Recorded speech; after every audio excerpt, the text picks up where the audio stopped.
哪个游戏能这么倒霉啊？既然周年庆专打黑神话悟空，闭个胆！是的，没错，它就是14年前诞生的非主流射击游戏《坦克世界》，就是这么一款开坦克打炮的网游，直到今天为止，依然有很多人在玩，就连这个国服8 20周年庆也已经办了4年了。可是这次既然撞上了黑神话悟空，看来他们也只有直面天命了哈。所以本期视频主题就是发展14年的坦克世界现在如何。首先，我开头就可以给你们说一下，为什么这款游戏直到现在还有那么多硬核玩家。因为这款游戏相比其他射击游戏来说，它就是一个不怎么需要操作反应，但很需要动脑子的游戏啊。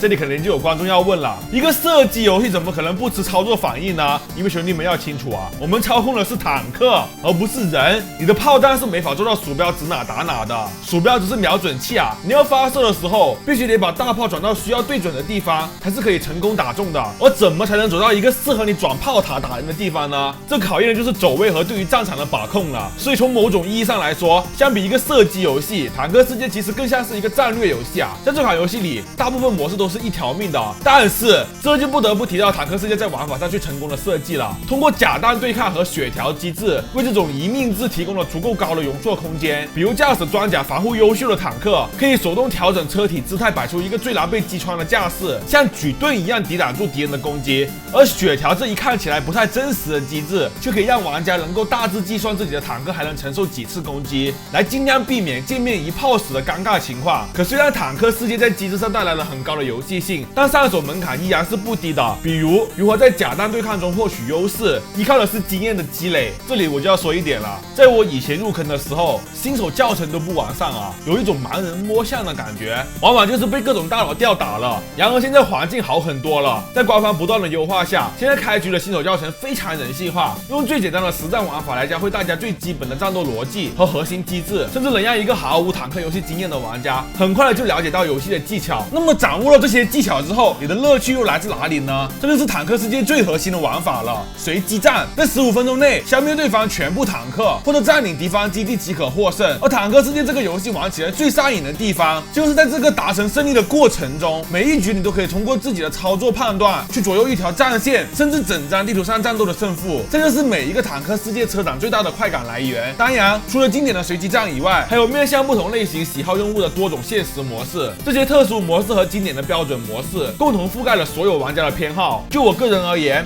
我是比较喜欢这几天开放了前线模式的，可以复活了超大尺寸地图30v30的营级攻防对抗。新人可以跑来这里寻刺激啊，因为本身可以复活的机制就已经让容错率没有那么低了。而且30台坦克打30台坦克，这不就是全部都可以开坦克的战地吗？这比标准模式更有战场的感觉啊！除此之外，还有军团之间互殴的领土战。你能想象一个军团100号人，一张地图上几百个军团大混战吗？甚至有种历史上的大规模坦克会战的感觉。但是最逆天的还是机械火力这个模式，因为在这个模式下，玩家的坦克会装上魔改的全自动大口径激光炮，只需要按时左键，这个弹幕倾泻，起飞了，兄弟们！